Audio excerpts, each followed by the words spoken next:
Well, good morning, everybody. Welcome to the Real Estate Collaborative for October 8th, 2020. I'm Barry Russell, your moderator and host, and I'm really pleased to see so many people are joining us.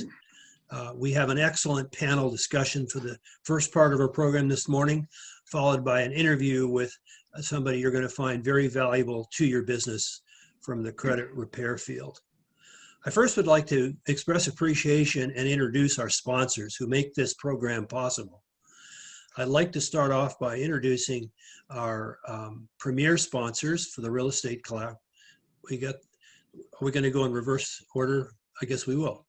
So we're going to start out with our event sponsors. First is Andrew Abraham with CNB Bank and Trust in Clayton, Marsha Russo, Old Republic Home Mortgage Protection, Mariana Angelova with Motto Mortgage Leaders, Brad Langeneckert of Langeneckert Homes, custom home builder, Jim Manning and Ryan Wessels of Three Doors, and Nick Najar and Diane Collins of St. Louis Real Producers. We have Brian McCray of the McCray Mortgage Team at Central Bank, Dennis Cooper, who is in the reverse mortgage field with the Federal Savings Bank, Jim Colombo, a St. Louis paint specialist, one of the top painting companies in the area, Knox Malis of Integrity Title Solutions, Dan Lewig, also our co-host of the Insurance Store, David Fox of Carpet Masters,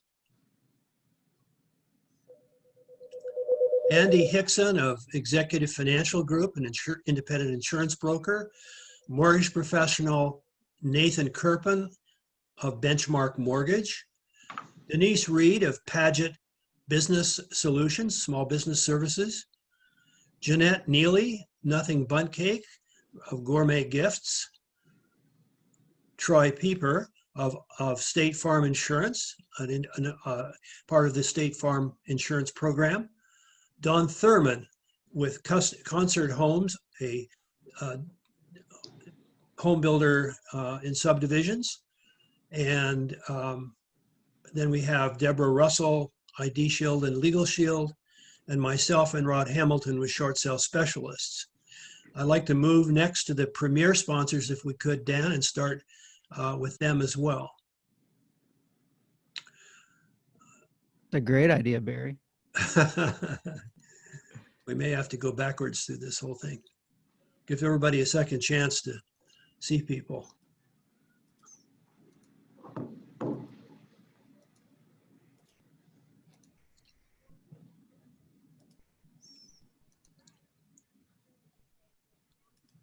All right. I'd also like to express appreciation for our premier sponsors. We have Russ Keller with the Credit Law Center, a law firm-based credit repair program. You'll be hearing from him later in the program. Chris Giannino of Simple Moves. Chris is a veteran and very well known now in the St. Louis area, does small moves as well as moves of an entire household, locally and across the country. Chris Giannino of Simple Moves. Linda Borghi of Dazzle Home Staging. She does the unoccupied staging services. She's received many awards and has a great reputation over the last 10, 12 years of being in business. John Brandvine, certified public accountant, Brandvine & Company. He really has the services of helping people with their real estate programs and purchases and how to structure deals. Mimi Brent with Chesterfield Title, a woman-owned title insurance company in Chesterfield, Chesterfield Title. And then Design to Sell, Andrea Lenson, who is an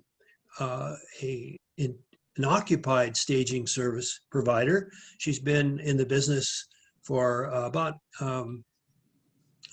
5 years, but beyond that, this is on her own. She's also one of the top people to know in St. Louis for being a person of influence. So we're really appreciative of all of our sponsors, Premier and Event. Without their support, the program couldn't go forward. So thank you so much. I'd like to get on with our program. I'm going to introduce our first panel, and after I've introduced them, after I've said something about each of them, I'm going to have them expand a little bit on who they are and what their passion is for doing what they're doing. And I've got a diverse panel. I tried something different this time, which was to get people who are either a realtor, like our first person I'll introduce, or who are in a field that supports real estate in such a way that they have a finger on the pulse of what's going on in real estate in Greater St. Louis. The first person I want to introduce is also a personal friend, Debbie Dutton. She's an agent with Coldwell Banker Gundaker, one of the top agents in the Gundaker field in the Town and Country office. I know she's got a thriving business, so I'm going to ask her just to expand briefly on her background and what her passion is for doing what she's doing. My passion is my clients. Good. I love helping them. Barry and I know each other from my previous life where I was in charge of a parent education program. And for me, and that was all about family building and strengthening the family. And for me, this is just the next step of it, helping whatever your family looks like, get into a home that you can start making your memories. And I love doing that. And I've said before that it's, the smiles at closing, it's the excitement when I bring a contract on a house that they've listed. And sometimes it's holding people's hands as they transition to another phase in their life or go through difficult times. But it's all about my clients for me. That's great, Debbie. Thank you. Dan Lewig has also become a personal friend. He is one of the consummate networkers in St. Louis. He's an independent insurance broker with the Insurance Store in Chesterfield. We do business with Dan and find his team to be extremely competent, but he's known to so many agents across the city. A lot of that is through his participation in Mastermind St. Louis, where he is also a speaker and co-host. So Dan, thank you for agreeing to be a speaker on a panel today rather than just my very appreciated co-host. Yeah, absolutely. And thank you for the opportunity. It's nice to be able to do that. And what's your passion for what you're doing in the insurance field? A number of different things. So kind of like what Debbie said with families, I just like to help people. I like to help them move on to the bigger things that are important to them. Sometimes in the business of life, we miss out on the things that are actually important. So I like to help direct them towards things like that. And then with insurance, bad things happen sometimes. So that storm maybe 6 weeks ago, we got about 50 different people calling in with water damage, sumps and sewers and that type thing. And we had one police officer call, and I expected it to be the same phone call, terrible tragedy. His was a fire. Oh, And his daughter was home with the other kids, and like just walking people through times of tragedy. And his statement was, I was like, what do you need? And he goes, man, you've just done a great job of just talking to me. He goes, I'm a policeman. I deal with this all the time. But now that I'm dealing with it personally, I'm lost. I have no idea what's going on. My mind's scrambled. I can't even think. I said, so you just need somebody to talk with you. And we ended up laughing and kind of having a good time. So well, that's great. Helping people with the regular times, but then also when things are stressful, I like being there for them in those times too. You're very empathetic with your client base. That's great. Peter, I know you've been in the mortgage business for a good number of years with Essex Residential Mortgage, and you've also got a second company we're going to talk about later in the second session called Rock the Score. What has been your passion and background to the mortgage banking business as Essex Residential Mortgages? I know that's an English name, and I'm guessing you're from England. I'm also from Essex, so that's where the name's from. So there's a county in England called Essex, and I'm from Essex, which is a little suburb of London. So yeah, I've been in the mortgage business. I actually started in London many years ago. You stop counting after like 20 years, don't you? I mean, you right. Stop saying, hey, I've been in the business 30 years. I think you stop at 20. But yeah, I really enjoy, like everybody else, working with clients. My passion really is first-time buyers. I love helping first-time home buyers just because they need so much help, and there's so much misinformation out there, and you can really help those clients get into their first home. And if you do a good job, they're clients for life, which I love. And you get a lot of referrals from them. And it's, yeah, so that's really my passion. I love helping everybody buy a house, whether it's the realtor, whether it's the title agent, insurance agent, whatever. But obviously the focus is the client. And in particular, I just love working with first-time home buyers. And out of that came our rent reporting program. A lot of first-time home buyers really don't have strong credit. Sometimes they have no credit, and they need a credit profile in order to get a mortgage. And, you know, Russ is going to talk about that little 3-digit number called a FICO score later in the program. And it's very, very important. And the importance of that FICO score and your credit profile is huge. So we created a rent reporting platform that reports rent to the credit bureaus. It's never been done before. And that really helps those first-time home buyers get to that next stage in life, which is home ownership. That's great, Peter. And one of the reasons I wanted you on the panel is that you've got a really broad knowledge of the mortgage industry and the different products that are available that can enable people to get into a home and do it right. So this is all good. We have an excellent panel with Russ Keller to be introduced in the second section. I'd like to move into our actual discussion of the market. And I think everybody on the panel is going to bring a valuable, different approach to commenting on the market. Debbie, you're obviously a realtor on the spot with daily direct involvement in a market that has puzzled many, if not all of us this year. Where do you see the market right now, and where do you think it's going? Boy, where do I think it's going? I hope it's going to slow down. Right now, the market is crazy. We are having our spring market in hyper fashion. It sort of started in May and has continued on through. I mean, all I can say is I hate this market. You have to, as soon as a house hits the market, you have to get out there and show them that minute. But what most agents are doing is they're saying, you know, showings start on Friday, and then we're reviewing offers on Sunday or Monday. And so a house that comes on this week is, if it's priced right and it's worth anything, is gone by Monday. So you can see what that does to a realtor, where if you're just constantly showing houses. And houses are going for way over list. It's a crazy market. I could go on forever. You'll be sorry you asked me on this panel if I keep going. Are we in a bubble?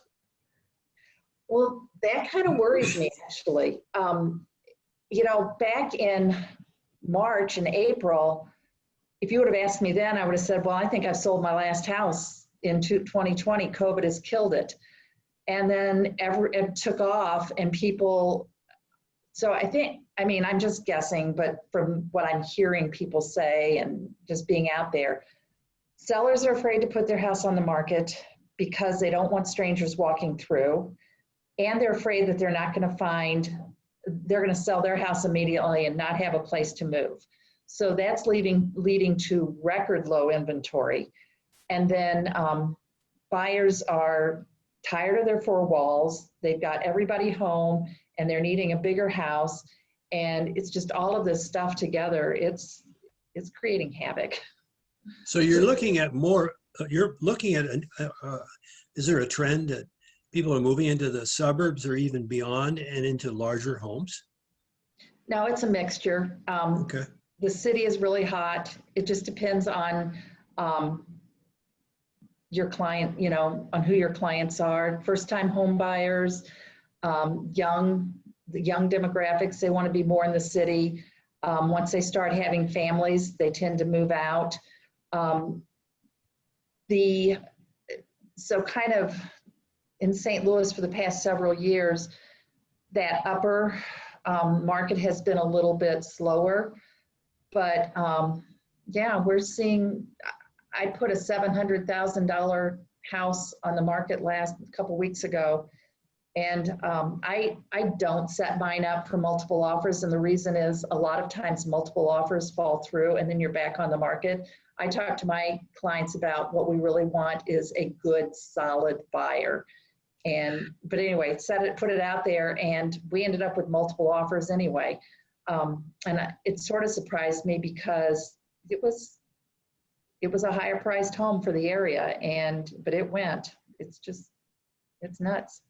And St. Louis would appear to be not as nuts as many other cities. The market here still is not, in terms of value per square foot, I don't believe it's gone past many other cities, maybe not so much in the Midwest, but obviously the coasts are nuts, crazy, hard to understand how crazy they are.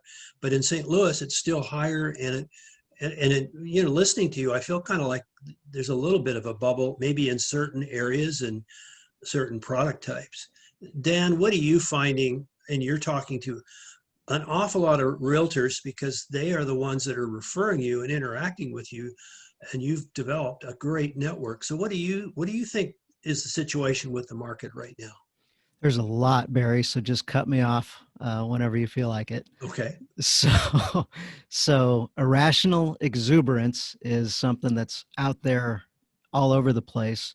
I remember years ago when appraisals were a massive issue. You'd get the contract, but it really didn't mean anything until the appraisal came in, and then you figured out what price you were actually going to settle on. And appraisals are now an issue in St. Charles County again. In the city, you had appraisal issues pretty often, but now even in St. Charles County, there's massive appraisal issues. Yesterday, had a buyer, they're buying a $500,000 house in Creve Coeur. They offered $40,000 additional above the $500,000, and they had 20% down conventional loan. They were renters, so they didn't have a place to sell, and they didn't win. Wow. They lost to 50,000 over and 100% straight cash. Wow. So an example of a possible appraisal issue, although with straight cash, it doesn't matter. Appraisal waivers are coming to St. Charles County. So I've talked to agents and like, those are unethical and blah, blah, blah. I'm like, well, the city agents do them fairly often. You got a 100% cash buyer that doesn't care what he buys it for. Like, they just want that property. And people are paying up for parks. They're paying up for offices. They're paying up for fantastic backyards, swimming pools. Had one of my clients, I shared somebody's listing that had a fantastic pool in the backyard, and he calls me and he says, hey, what's up with that one? Can you get it for me? Well, he lived in a $400,000 house, wasn't planning to move, saw an $800,000 house with a fantastic pool, and he mentioned it to his wife, and they said, hey, it was already sold. But like that, quickly people are making some life decisions because they want to change, like you were talking about the four walls. They're ready to change their current environment to something different. So I got tons more, but like things are absolutely happening. Okay, we'll come back to you, and I think that your input is really, really helpful. Debbie, you any comment on what Dan has said as far as appraisals? I haven't really run into any appraisal issues yet. I've only one appraisal issue. So I'm not seeing that, but what I am seeing is, you mentioned, I mean, everybody's, one of the big things to help sweeten your deal is to take off the appraisal writer. I'm confused by the not doing it in St. Charles, because it's a pretty common practice to just write off the appraisal writer, and even for loans.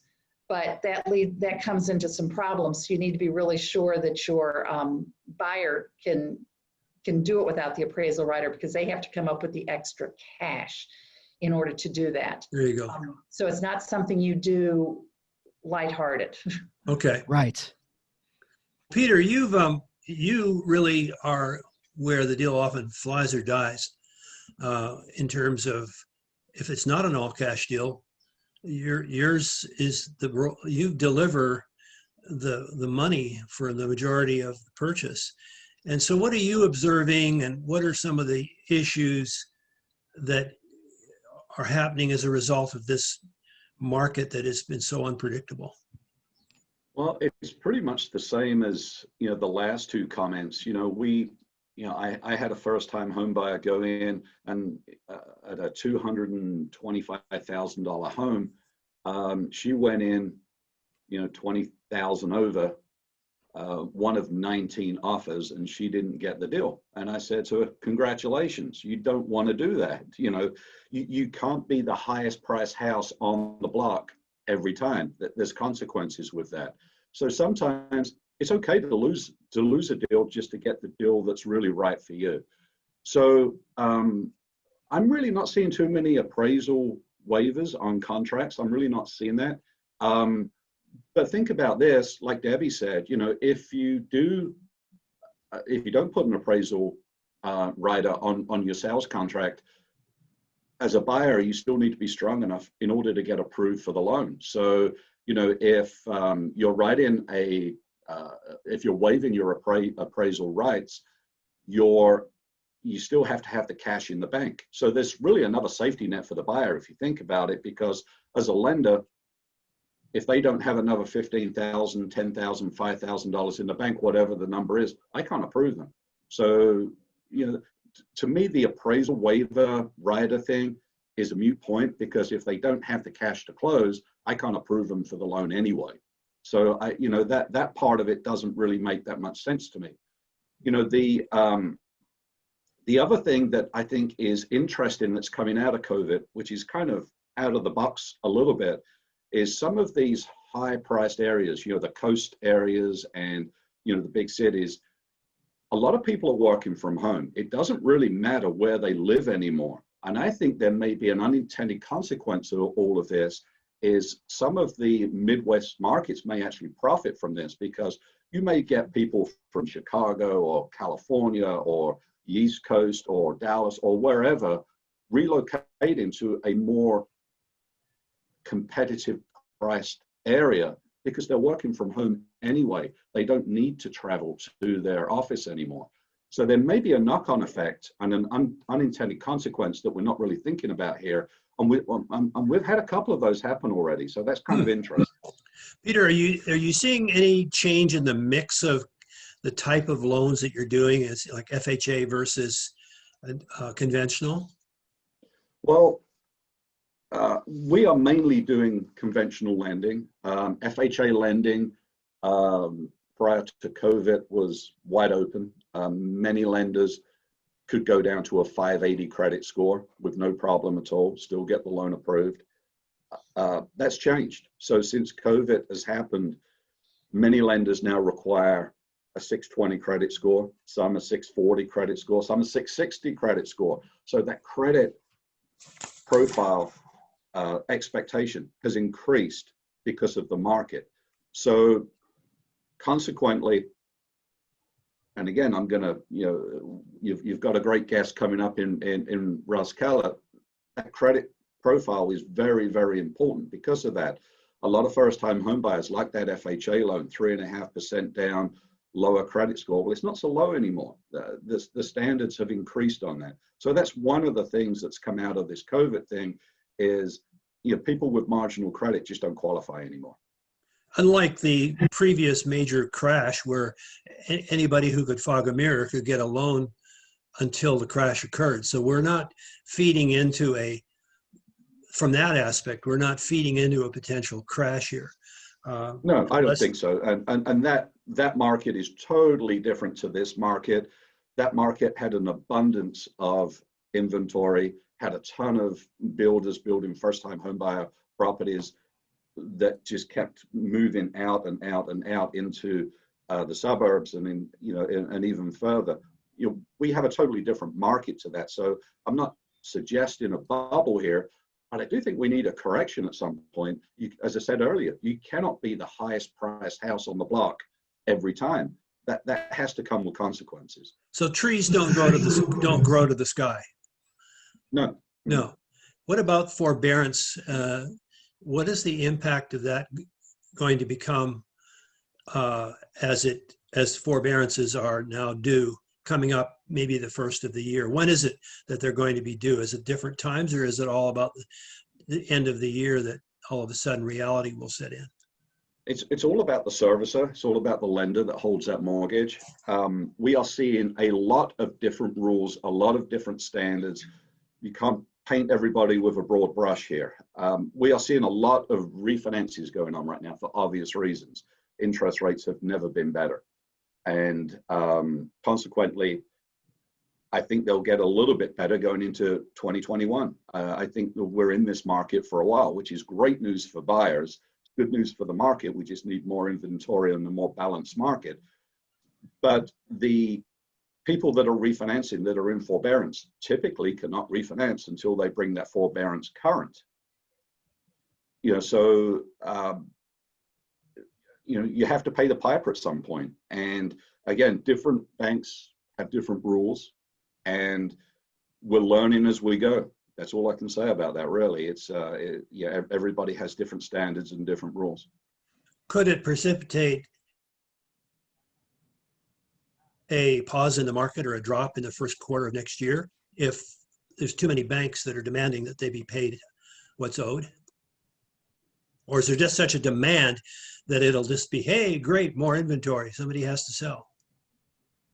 I don't see it being an issue right now. That could change, obviously.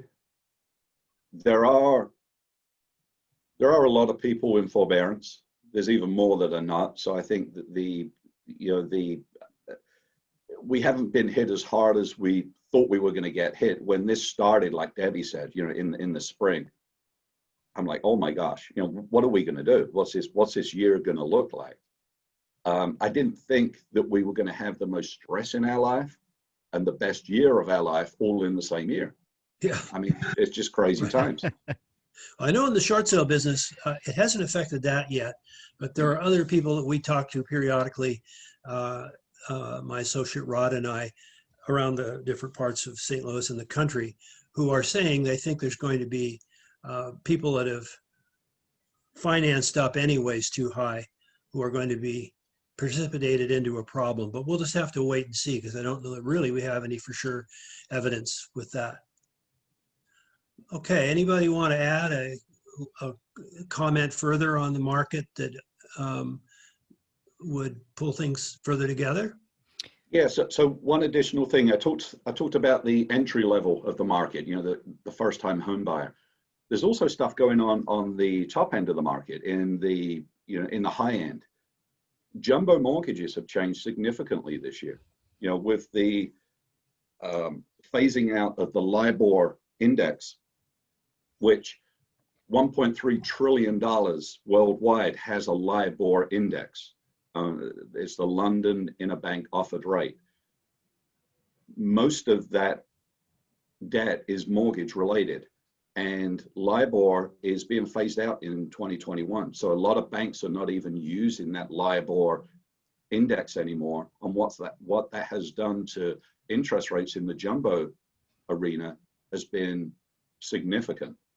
So it's harder to get a jumbo loan now because of the transformation of where lenders are looking to lend money using different indexes on these loans. So we're seeing stuff happening on the first-time homebuyer level. We're seeing something happen on the top end of the level. In the middle is pretty cool because we've got the best interest rates we've ever seen. But there are issues out there, certainly. Good.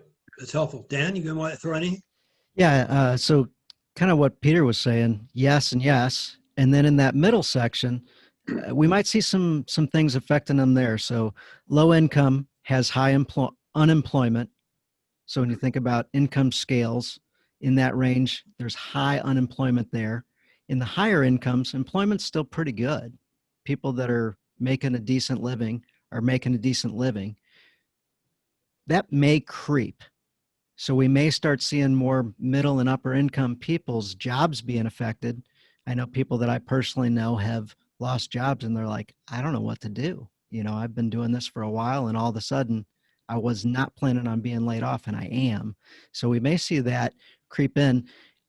On the flip side, inventory is so low, I don't know that it's going to affect the housing market per se, but we can see people like ourselves suddenly wanting to sell a house because we need to change our expenses and income because our job situation changed quite a bit. And the divorce rate, we'll see some divorces finalizing here somewhat soon, next 6 months, next year. I was talking to a divorce attorney and they said they're crazy. You know, a small piece of their business is now a massive piece of the business. So there's a whole lot of things that are in the background happening that we haven't seen the effects of yet. Some is lifestyle creep too. So people are spending a lot more on things they didn't spend money on and cut back on vacations and things. So we'll see how all these factors play forward. But that one's a pretty big one. The fact that the medium and high income earners that are working from home right now, when job changes happen and losses happen and stuff, companies close, that may create another shift to things. Okay. All right, Debbie, any quick comment, or are you good with what has been said?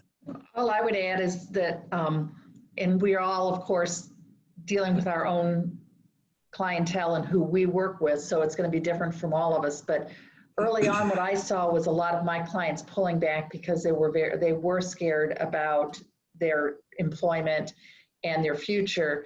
And now, as it's moved on, they're feeling more confident, and so hence they're ready to buy now, which has been my experience. But it's going to be different for all of us because it depends on who you're working with. Okay, panel, that was one of the best insightful discussions of the market, and I'm so glad we had all of you on because you bring a different but very highly related perspective. So thank you. Let's move on into the second part of our program, panel number 2, which is the effective use of credit repair to increase your real estate closings. So if you're a real estate agent, and many of our listeners are, how can you use credit repair effectively to increase your real estate closings, basically increase your business, have a higher closing ratio, I guess would be the word. And I'm delighted to have as our guest, Russell Keller, who is the St. Louis account executive with the Credit Law Center, based in Kansas City, an Inc. I'll say this right, 5,000 Inc. magazine, one of the best private companies, fastest growing companies. Russ has an MBA. He has a background in mortgage banking as well, and a deep background in credit repair, both on his own and now with the Credit Law Center, which is based, the headquarters are in Kansas City. So Russ, why don't you take a minute and just elaborate on your background, please? Well, I've been in and around credit for over 25 years, been involved with credit repair since 2011. That's when I started my own company, Show Me Credit Repair at the time. My claim to fame was federal complaints. And so I was over 90% successful with those in our disputes there. But that would always slow a real estate file down, because anytime you involve the feds, it does not speed things up. And that's when I met the leadership at the Credit Law Center. We had very similar values, putting the customer first, trying to really be consumer advocates. And I worked with them a couple of times. I've been with them for about a year this time. And we're a little bit different in the marketplace. Because we're a law firm, we are positioned completely differently than a credit repair company. First of all is size. We have 60 employees. We do 500 to 600 new files per month. Since 2009, we've helped over 30,000 people. That puts us in a very different perspective, and certainly we have to establish some procedures, some efficiencies in order to make things work at that level. How many employees and so on do you all have? You told me maybe you have 60 employees. 60, okay, great. And how many, you're doing a bunch of business, I know that. Yeah, well, 500 to 600 files a month is a lot of new files. Oh, that's a lot. You've got a winning system then if you can continue to add and be useful and helpful to all the people that are coming to you. And I'm assuming that you're not only helping realtors, but people that in the automobile field. Are those the two primary ones, or are there others that I'm missing? Well, and in reality, we get most of our business from mortgage loan officers, from realtors, and commercial bankers. The self-employed person that has something pop up on their report that they don't believe should be there. Okay. Well, tell us more about how your system works and fits in with the overall credit reporting system that you've been able to make so successful for your clients. Well, to start with, we have, because we are at our core law firm, we have attorneys and paralegals who work on the files. That makes a huge difference. And because of being a law firm, we are in kind of held to a different standard than a credit repair company would be held to. For example, in Missouri, getting a credit repair license is pretty easy. It's $100, send in your paperwork to the state, and typically it's approved as long as you have the right disclosures. Not particularly complicated. It's a little more difficult to get the law degrees. So I may need some prayer from those out there because I am a non-attorney working in a law firm. So imagine my days, some days. It can be a joy. But anyway, when we take a look at a file, we're always taking a look at it from the standpoint of protecting the consumer's interest and helping them to get that credit score to where it needs to be. So when Peter takes a look at it, it accomplishes what he needs to have it accomplished. The credit score, as Peter talked about, is so important to many areas of our life. Of course, housing, but other things like employment. Dan discussed some of the employment issues that might be coming up down the pike. And employers look at your credit. They want to see where you sit in that regard. And if there are things on there that shouldn't be on there, if you have a security clearance, if you're in the military, if you're working for a government contract, that security clearance may not be available to you if you have some compromised credit situations going on. So all of that being said, and trying to relate maybe a little bit more directly towards what's going on in the marketplace today in the wake of COVID, Peter's absolutely right. We're learning every day about the problems that are coming out of the whole COVID situation with forbearances, and we're winding up with things on the credit report. I ran into a funny situation, I guess not funny for the person, a collection for over $400 to Verizon because he wasn't able to go to the store to return his phone. So they put a collection on his report. He's in the middle of trying to get a mortgage done. And of course, his loan officer, if that was your desk, Peter, that would drive you up a wall. Why didn't you mail it to him? Well, he didn't. And so we're winding up with those things that are directly related to COVID or indirectly, depends on how you want to look at it. But nonetheless, that thing pops up on your credit report. And here's an important point, and especially for first-time home buyers to bear in mind, is that if you're in the 600s in your credit score and you pick up one straight collection, it can easily drop your score 50 points. If you're in the 700s, that can be as much as 100 points. If you're in the 800s, it can be over 100 points. So that can take your buyer from easily qualifying, having some significant issues to get through underwriting because of one collection. The problem with that is collectors are typically not very willing to remove that from your credit report for payment. They will tell you when you call them, almost always, "I'm sorry, sir, ma'am, we can't do that." Yet on our end, we have a list of over 70 collectors that will delete for payment after they've validated the debt. If they cannot validate it, prove their case, it will just come off the report. But bear in mind why that's important is because it's not the dollar amount of the collection that hurts your credit score.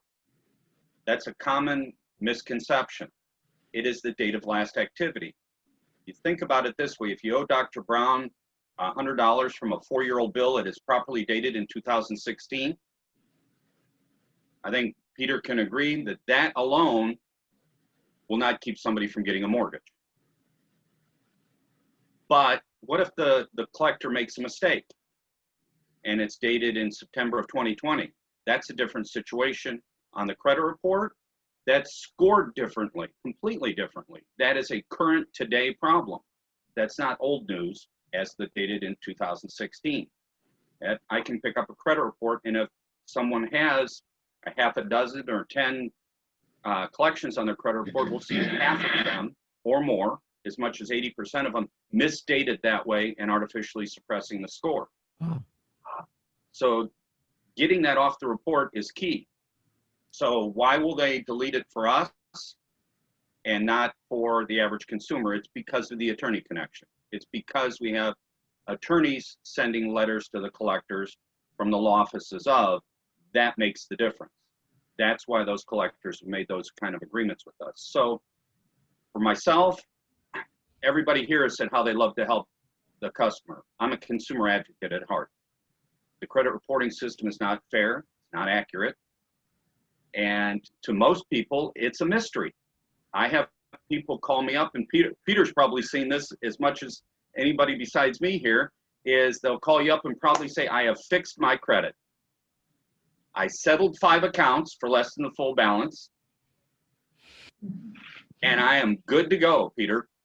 And we all know that that's a problem, because when that appears on the credit report, I mean, what happens with that, Russ, is like your example, that $100 collection to Dr. Brown that's 4 years old, that's really not going to impact the score. It's really not going to impact the mortgage. But what happens if they pay that collection off before they go see you? Now it's a zero balance with a date of last activity of 2020. It's re-reporting itself, and it's going to drop your score like a rock. What we know about credit is it's very scientific. Certain actions dictate certain results. yes. But most people don't know the rules, and that's why they need a professional like your company. And that's exactly it, Peter. Thank you. That they don't know the rules. I've likened it to sitting down to the game of Monopoly, not ever seeing the game, not knowing the rules, and they say roll the dice. And great, thanks for rolling the dice, Barry. You owe $450. And Barry says, well, what for? Oh, we're not going to tell you the rules. Roll again because we need the money. It's a very unfair system, and consequently, what's needed in those instances is to try and get those things deleted from the credit report. But we have right now with COVID kind of an unusual circumstance, because we had the Consumer Financial Protection Bureau back in April issued a statement to the credit bureaus and the collectors and the creditors that they would not cite them for taking longer to do investigations than the statutory requirement. Now they're required to respond within 30 days and let you know the status and complete the investigation within 45 days, but the CFPB gave them a pass. So I don't know if anybody can clearly define what good faith effort means. The bureaus have interpreted that as they don't have to look at it or respond to as many files. I don't know that anybody really has a good handle on the numbers, but I've heard some estimates at more than half of the investigations or the disputes that are sent in, they're not responding to. Interesting. So here's the relevance to real estate. If the bureaus are not doing the investigations as they're supposed to, and you have a buyer who's on the bubble, and we're trying to get something fixed, and you have the market as heated as it is, you better take care of things early and not ignore them, or you're going to have problems at closing, because those things are not going to get fixed in the timely fashion. Things that used to be easy, this is COVID in a lot of areas. Things that used to be easy are not. And if the bureaus are not doing that, now there are, I believe, 20 organizations that involve associations for credit repair companies that have sent a joint letter to the CFPB to say, look, guys, this can't continue. We've got to have these investigations done. There's a statutory requirement. Our attorneys have taken the position that the law is what the law is, and they have to respond. And So Russ, we're going to have people mute themselves if you're not speaking here. The other panelists, just for the moment, unless you have, if you have a question to insert, otherwise I'm going to ask that Debbie and Peter and Dan mute themselves. Great, thank you.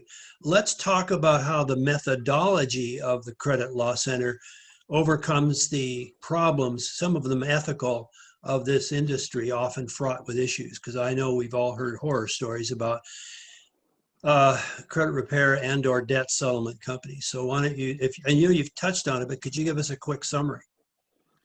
Sure, of course, we're a law firm held to a higher standard, but secondly, there's really three ways that I'll see a credit repair company get paid today. One of them is not legal, two of them are. Upfront money is not legal. So if they're paying a credit repair company $800, $1,000, $1,200 upfront to hope that something gets fixed, that's not legal. It's not a legal way for them to get paid.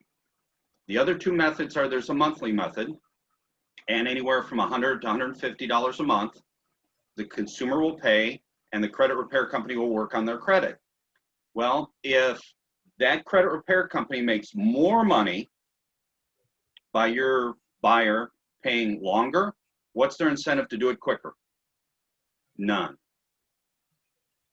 So what we do, and what I did when I had my own company, is we are a payment for deletion company. We get paid for getting things removed from the credit report. Our fee schedule is even on the back of my business card. We're pretty upfront on how we do what we do, and we get paid for results. Results, performance-oriented payment system is really the way to go. And that makes a huge, huge difference for the consumer. And the law firm, the involvement in being part of a law firm is really so important, I think.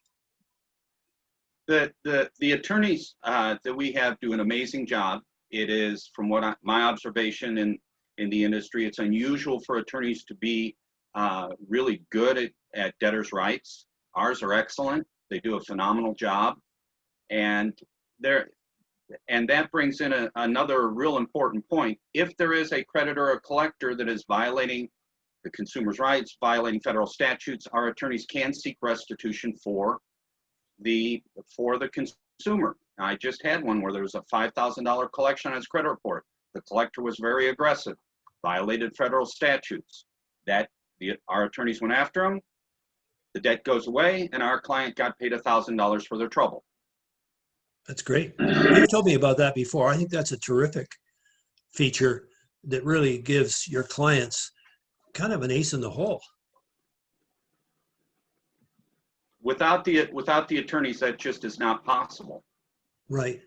So how long do credit bureaus, you've touched on this, but how long do credit bureaus have to respond by law?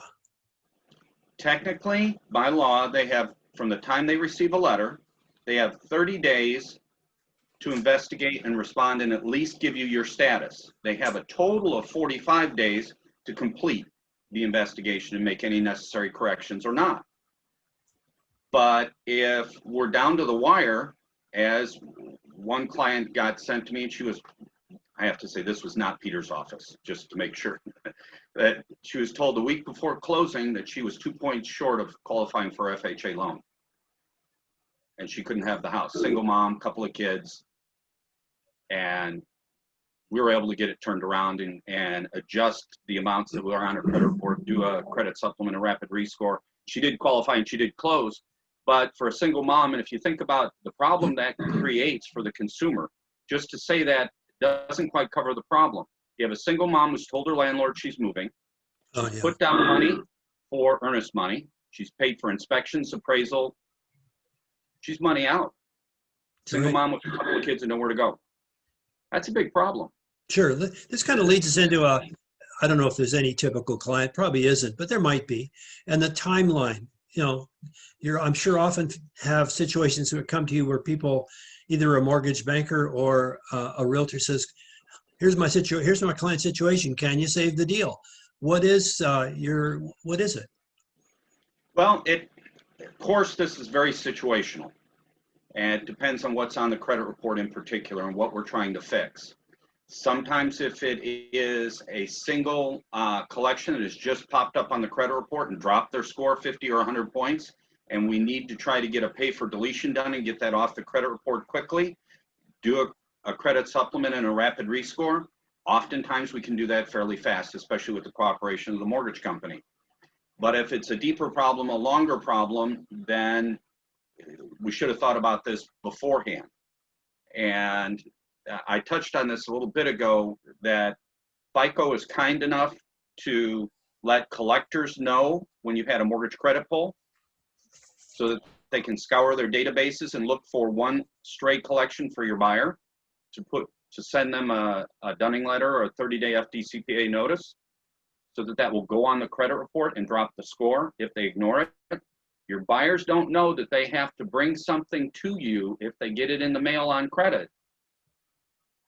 They're likely to throw it away, and we've seen that happen. There was a bank a number of years ago that on their community development area was losing 7 out of 10 from pre-approval to closing. And it was an education problem. They Okay. had to have their loan officers inform people and so forth. So can we? It's very situational. We'll do everything we possibly can, but if we're in the 11th hour and expecting the creditors, collectors, and credit bureaus to help us, it's not really a realistic expectation. So you're getting them done in a certain average time frame, right? 90 to 100 days is typical, but Okay. and I can give you a couple of 30-day examples. Customer had a 660 score. He had one collection. The original point from it was a utility bill, and we got it off the credit report in about 30 days, and his score went up 68 points. He wound up with a 728. Good. Peter will bear up. A 660 is one buyer. A 728 is a different guy. That's a completely different person. And I can see And Dan another lady nodding. was I can see mad as Dan could nodding. be. Dan is, of course, getting better insurance rates for his clients. Yeah. By far. I want to And- add, I want to get some input from Peter Wright at this point for his company called Rock the Score. And in several minutes, Peter, could you tell us, this is a company in which you're a co-founder, and I understand that especially on what we'll call a thin credit file, which might be a first-time home buyer, you can do some real good with the rent reporting program that you've got called Rock the Score. Yeah, so we developed this company a few years ago, and it's a new concept. You know, we went to the credit bureaus, we went to TransUnion, Equifax, and Experian, and we were trying to figure out how do we create a trade line or a credit profile for clients with a thin profile or no credit, for that matter. And we were trying to do cell phones, utility bills, you know, stuff that people pay anyway, right? We were trying to get that stuff validated and verified on the credit report to build a credit profile. Well, they shut us down. But what they did say was that they were bringing in a new program for rental reporting. And we were a pioneer, or one of the pioneers of this platform and program. And over the years, we've developed that with TransUnion and also Equifax. We're in the middle of talking with Experian, and we will be first to market when that comes on. They're going to do a pilot program with us. But we've got 2 of the 3 bureaus, which is important because that organically increases your middle score because we're impacting 2 of the scores. And it's revolutionary and it's really cool. And I love this for marketing purposes. For those realtors on the call today, think about this: market to renters, and don't market to them about you should be buying a house. They should be buying a house, but they've heard that story over and over and over again. Market to them how their rent payments can increase their credit score. Because what do most renters want to do anyway? They want to buy a house. So this is a way of marketing to them without really hitting them over the head with a sledgehammer saying you need to buy a house. All you're doing is increasing their credit profile and their credit score so they can be a buyer. They do qualify for a home. I had a client that was living in the house that he wanted to buy, $450,000 house out in Chesterfield. Was in there 6 years, was paying $3,000 a month in rent for 6 years. I got a calculator. I'll let you know what that dollar number is, but it's high. He wanted to buy that house.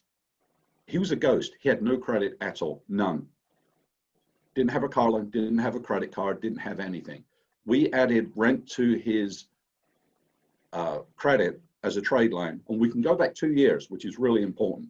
So we can take the last 2 years of history, add that onto the credit report, and suddenly you've got a seasoned trade line for 24 months sitting on your credit report. He went from 0 to 708 in 30 days. Wow, Peter, that's fantastic. So how can people find out more about your program? I know you have a website. Is it rockthescore.com? rockthescore.com. We're in the middle of changing our website. That's a whole nother story for another time.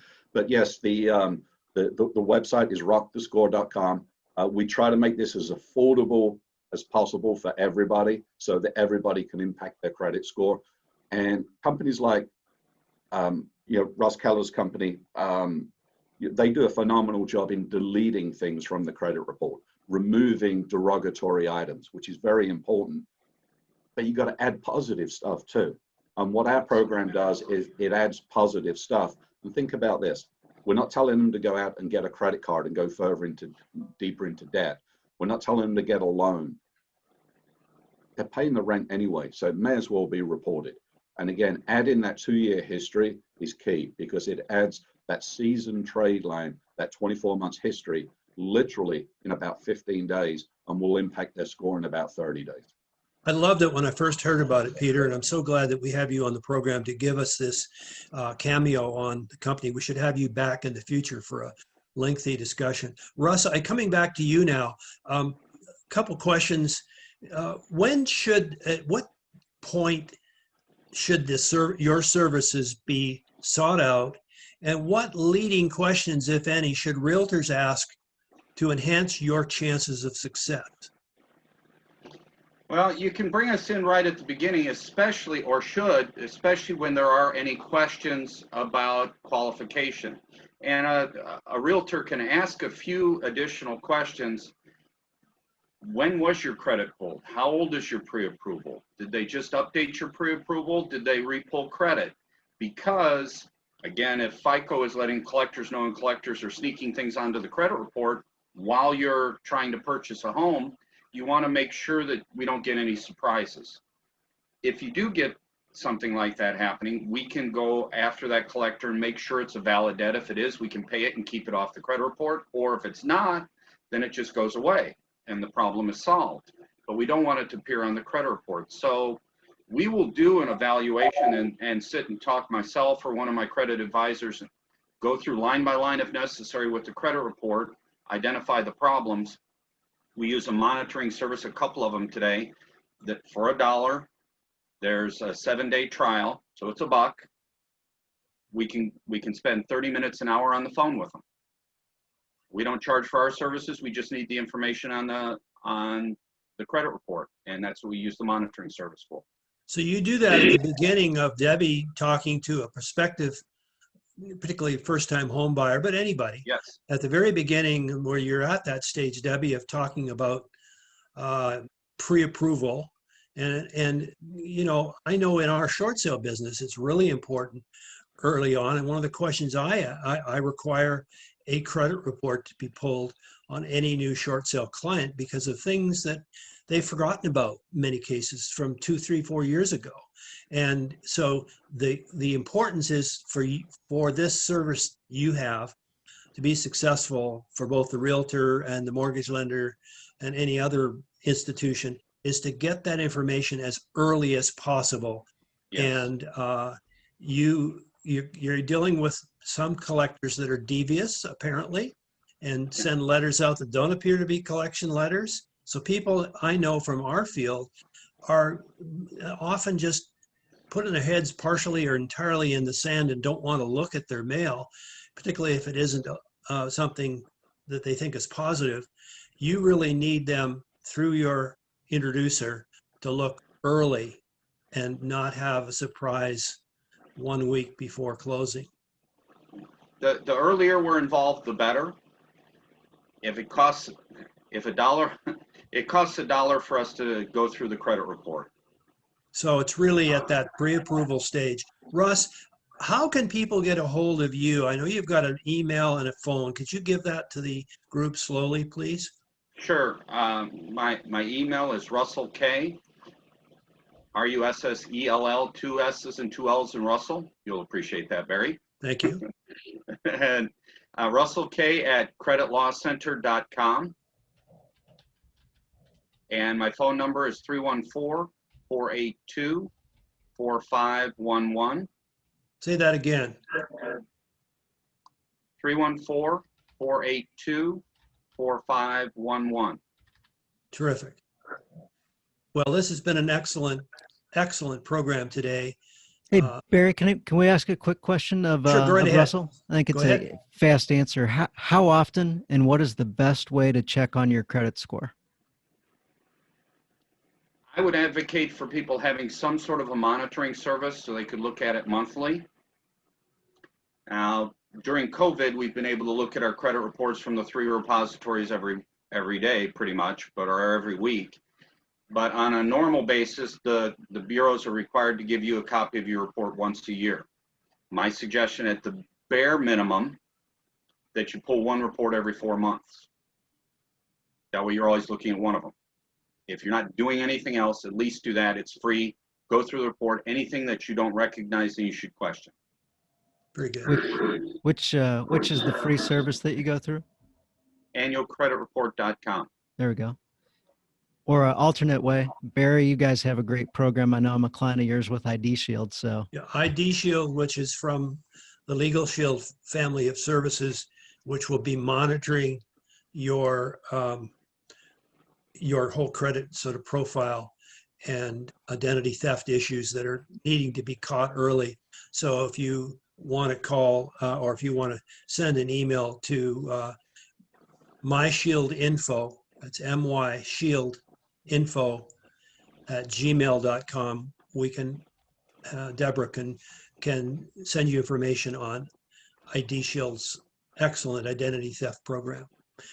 Well, I want to thank all of our speakers today, Dan, Debbie, Peter, and Russ, for an excellent program from different perspectives. But I loved how you all kind of intertwined what you had to say.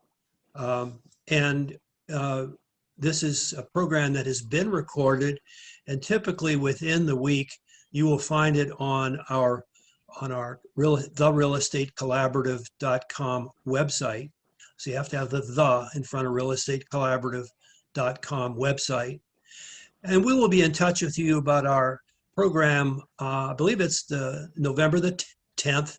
It's the second Thursday of the month, which will be our last Zoom meeting for 2020. We'll be looking ahead to 2021, and any input you'd like to give me on a mixture of live and Zoom meetings for next year, I'd be very happy to hear from you. But again, thank you everybody for being part of this meeting. Our sponsors, Premier and event sponsors, thank you so much for your support. And we look forward to being in touch with you. Thank you again, panelists, for preparing and delivering an excellent program today.